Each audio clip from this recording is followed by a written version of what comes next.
ஜனமுங்க தெருவில மலங்கழிக்கும் பழக்கத்தை விட்டு விடுங்க.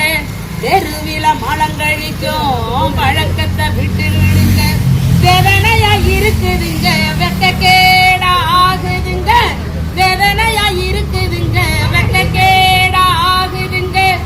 எல்லாமே அரசாங்கம் தான் செய்யத்தான் வேணும்னா என்னைக்கும் நடக்காதுங்க. அந்த எண்ணமே நம்மளுக்கு கூடாதுங்க.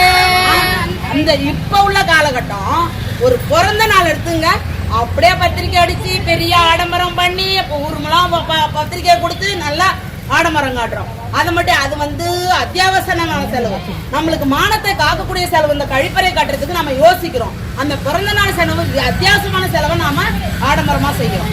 உனக்கு ஒரு திருமண நாள் வருது, நீங்க என்ன திரும்ப கேட்கணும்? நம்ம துணியை தூக்கிட்டு போய் நம்ம உட்காந்து அந்த மலம் கழிக்கிறப்ப பல ஆண்கள் ஆடவர்கள் நம்ம போஷனை பாக்குறாங்க. அது நம்மளுக்கு அசிங்கம். பாம்பு கொத்துது, அதுவும் நம்மளுக்கு அசிங்கம், உயிருக்கே ஆபத்து இல்லையா? அப்புறம் காடு மேடெல்லாம் நம்ம இருந்தோம்னா அந்த காலரா, அதாவது கொக்கி புழு, நாடா புழுன்னு இருக்கு, அது கால் வழியா போயிட்டு நம்மளுக்கு காலரா வாந்தி பேஜெல்லாம் வருது.